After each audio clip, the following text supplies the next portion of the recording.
ఎప్పుడు తెలిసింది సార్ అసలు పాప ఇలా చేస్తోంది అన్న విషయం మీకు ఎప్పుడు తెలిసింది? అయితే మాకు ఇంత ముందు ఒకసారి అక్టోబర్ ఎండింగ్ లా ఓకే. ఇదే సంవత్సరం last year. Last year October ending లో ఆమె మైనరే ఆమె. ఇంకా ఓకే. ఓకే. ఆ మైనర్ అయినా కూడా ఇట్లా చెయ్యద్దు, నువ్వు మైనర్, నువ్వు నీకు ఇంకా మెచ్యూరిటీ మైండ్ రాలేదు, ఇది కాదు నువ్వు చేయాల్సిన పని, నీకు మంచి కాలేజ్ సీట్ వచ్చింది, బీటెక్ ఉమెన్స్ కాలేజ్, మంచి కోర్సు నీది, సిఎస్సి కంప్యూటర్ సైన్స్, ఏఐఎంఎల్ మంచి సీట్ వచ్చింది నీకు. ఫస్ట్ నువ్వు 4 సంవత్సరాలు ఎడ్యుకేషన్ మీద ప్లాన్ చేసుకో, నువ్వు అది ఫైనల్ గా నాది డిసిజన్ అయినాక నీ ఆలోచన ఏది ఉంటది అని నేను చెప్పేసి నా ఇష్ట దైవం మీద నా మీద ప్రమాణం చేయించుకొని ఒక పేపర్ మీద రాసుకొని నేను తనను నమ్మినాను. లేకపోతే నా కూతురు ఇట్లా జరుగుతుంది అని చెప్పేసి నేను ఆ షీటింగ్ కి కంప్లైంట్ చేస్తే వాళ్ళు పని చేయకపోదా, కానీ వాడు కూడా ఎడ్యుకేషన్ లో ఉన్నాడని తెలిస్తే ఒక జీవితాలు ఎందుకు మనం ఇబ్బంది చేయాలి, మన ఇంటి అమ్మాయిని మనం జాగ్రత్త చేసుకుంటే బాగుంటది కదా అని చెప్పేసి నేను ఆలోచన చేసిన. మీకు అసలు ఎలా తెలిసింది సార్? ఎవరి ద్వారా తెలిసింది? అమ్మాయి ద్వారానే తెలిసింది నాకు. మీ పాపనే డైరెక్ట్ గా చెప్పిందా మీతో? నాకు చెప్పలేదు, ఫోన్ చాటింగ్ చేస్తున్నప్పుడు మా అబ్బాయి చూశాడు. ఓహో, ఓకే సార్. మీకు ఎంతమంది సార్ పిల్లలు? ఎంతమంది? నాకు ఒక పాప ఒక బాబు. పాప పెద్ద. పాప పెద్దది. ఇప్పుడు బాబు ఏం చదువుతున్నాడండి? 10th క్లాస్ అయిపోయింది ఇప్పుడే, ఎగ్జామ్స్. All right sir. మనతో పాటు ఫ్యామిలీ కౌన్సిలర్ కృష్ణకుమారి గారు ఉన్నారు సార్. చెప్పండి. ఆ మేడం మీతో మాట్లాడుతా అన్నారు, ఒక్కసారి మాట్లాడండి సార్. నమస్తే రాజన్న గారు. నమస్కారం సార్. నమస్కారం అమ్మా. మీరేం పని చేస్తారండి? మేము పవర్ లూమ్స్ అమ్మా, సిరిసిల్ల మాది. Power looms. మురళీకృష్ణ అమ్మా నా పేరు, చిరువేరి మురళీకృష్ణ. ఓకే. మరి రాజన్న అనుకుంటున్నాను మీ పేరు. కాదమ్మా, కాదు. మురళీకృష్ణ గారు. అయితే మురళీకృష్ణ గారు, చదువులో ఎలా ఉండేది పాప చిన్నప్పటి నుంచి? పాప చిన్నప్పటి నుండి చదువులో అంటే మీడియం యావరేజ్ స్టూడెంట్. అంటే ఒకటే స్కూల్ వేసాను నేను. ఒకటే స్కూల్ ఏంటంటే యూకేజీ నుండి 10th క్లాస్ దాకా ఒకటే స్కూల్. బాగా చదివేది. అంటే మీడియం యావరేజ్ స్టూడెంట్ గా మంచిగా చదువుకునేది. ఇంట్లోనే డిస్టర్బెన్స్ లేకుండా ఇంట్లో ఉంటే బయట తిరిగే వ్యక్తి కాదు, ఎవరితోటి ఎక్కువ గలాటగా డిస్టర్బెన్స్ గా మాట్లాడే వ్యక్తి కాదు.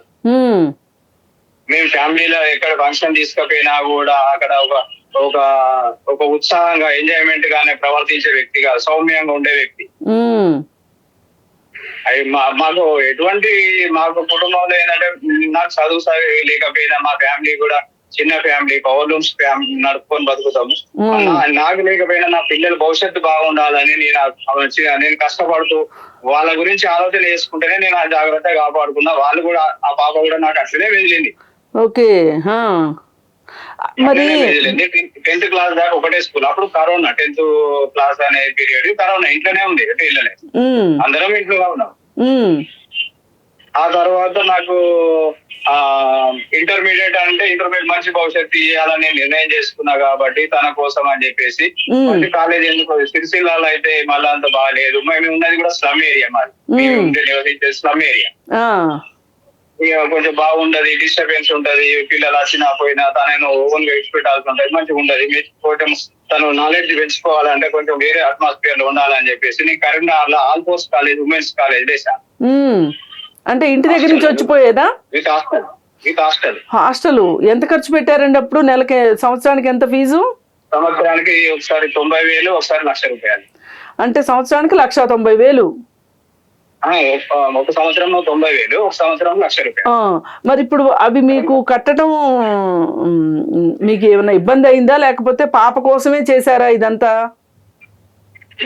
మేడం, నాకు చదువు లేకపోతే నా పిల్లలు చదువుకోవాలని ఆశతోటి నేను కష్టమైన పర్వాలేదని చెప్పి చదివించుకోవాలని చెప్పి నేను కష్టపెట్టి నాకు బంధువులు కూడా అన్నారు, నువ్వు అంత చదివిస్తున్నావు, నీకు అంత అవసరమా అని కూడా అన్నారు. అన్నా కూడా సరే, ఇప్పుడు రేపు భవిష్యత్తు చదువు అనేది ముఖ్యం. ప్రపంచంలో చదువు లేని మానవుడు లేడు, చదువు అనేది ఇంపార్టెంట్ అనే ఉద్దేశంతో నా పిల్లలు భవిష్యత్తు బాగుంటది, వాళ్ళు చదువుకున్నా కూడా మంచి సంబంధాలు వచ్చి చదువుకున్న అమ్మాయిని చెప్పి అమ్మాయిని చేసుకుంటారు అనే ఉద్దేశం నా మైండ్ లో అట్లా ఫిక్స్ అయ్యి మంచిగా చదివిపిస్తా.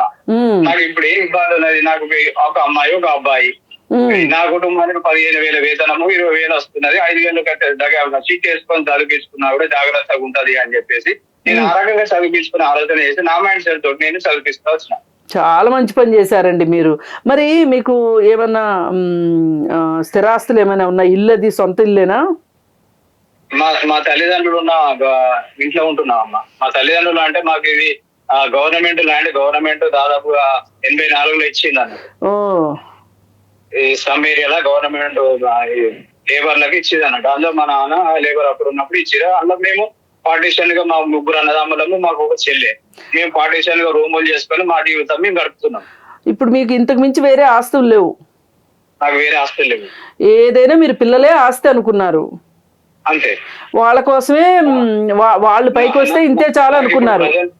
అమ్మ నాకు ఇప్పుడు ప్రజెంట్ ఉన్న ఆస్తి కూడా నేను ఆలోచన చేస్తుందంటే, నేను ఒక కాడ పని చేసినప్పుడు ఆ సేటు నాకు గుడ్ విల్ నన్ను నమ్మి నాకు ఇంత కష్టపడ్డాడు వీడు అని చెప్పేసి నాకు ఒక 60-70 గదాల జాగా నా పేరు మీద ఫ్రీగా రాసిచ్చింది. ఓ, ఏదైనా మీరు పిల్లలు వాళ్ళకి మంచి భవిష్యత్తు ఇవ్వాలనే అనుకున్నారు మీరు ఎంత కష్టపడ్డా. అంతే అమ్మా. ఇప్పుడు ప్రతి తల్లిదండ్రి ఇలాగే ఆలోచిస్తున్నారు, ఇలాగే వాళ్ళు అది త్యాగం అనుకోగానే అది బాధ్యతగా ఉన్నారు. మీ వరకు మీరు పూర్తి స్థాయిలో బాధ్యతగా ఉన్నారు. మీరు పూర్తి స్థాయిలో కాదమ్మా. తల్లి 9 ఏళ్ళు వేస్తే నేను 18 సంవత్సరాలు పెంచినమ్మా. పెంచారు, అవును, కరెక్టే. నేను తను పుట్టిన తర్వాత ఒక 5 రోజులకు వాళ్ళ అమ్మకు పాలగడ్డలైనవి. గడ్డలైతే ఆమెకు పాలు రాకపోతే పోత పాలు నేను తీసుకొచ్చి 3-4 పూటలు తాగిసుకుంటే నేను హాస్పిటల్ ఉన్నా 3 నెలలు. ఎంత బాధ్యతగా ఉన్నారు మీరు. అవును, మీ బాధ నాకు అర్థం అవుతుందండి. ఇప్పుడు ఎందుకంటే ఏ తల్లిదండ్రులైనా సరే వాళ్ళు తిన్నా తినకపోయినా పిల్లలకు పెట్టాలి, పిల్లలు బాగుండాలి, పిల్లల భవిష్యత్తు అని తప్పిస్తారు. మీరు అదే పని చేశారు. కాకపోతే ఈ ఒక్క విషయం కానీ జరగకపోయి ఉంటే గనక మీరు ఏదైతే అనుకున్నారో అది జరిగి ఉండేదండి ఖచ్చితంగా. ఎందుకంటే కరెక్ట్గా ఇది ఇంటర్మీడియట్ మలుపు కదా జీవితంలో. ఈ సందర్భంలో ఇలాంటి డీవియేషన్ రాకపోయి ఉంటే కనుక మీ అమ్మాయి చాలా చాలా మంచిగా అయ్యి ఉండేది. అందుకే మీరు అసలు ఇంత తట్టుకోలేకపోతున్నారని అనిపిస్తుంది. అందుకోసమే మీ బాధను పంచుకోవాలని నేను మీతో మాట్లాడాలనుకున్నానండి. ఒక దొంగ ట్రాప్ లను వాడి నీ జీవితాన్ని ఖరాబ్ చేసుకున్నావు ఆయన ఆవేదన. అవునండి, అవును. మీరు ఆలోచిస్తుంది మొత్తంగా నేను అసలు మీ ఆలోచన నేను అసలు తప్పుపట్టలేను. మీరు ఇంత బాధపడుతున్నారు. మీరు ఇంత బాధపడ్డారు కాబట్టే మీరు ఫ్లెక్సీ వేసేదాకా మీరు వెళ్ళారు.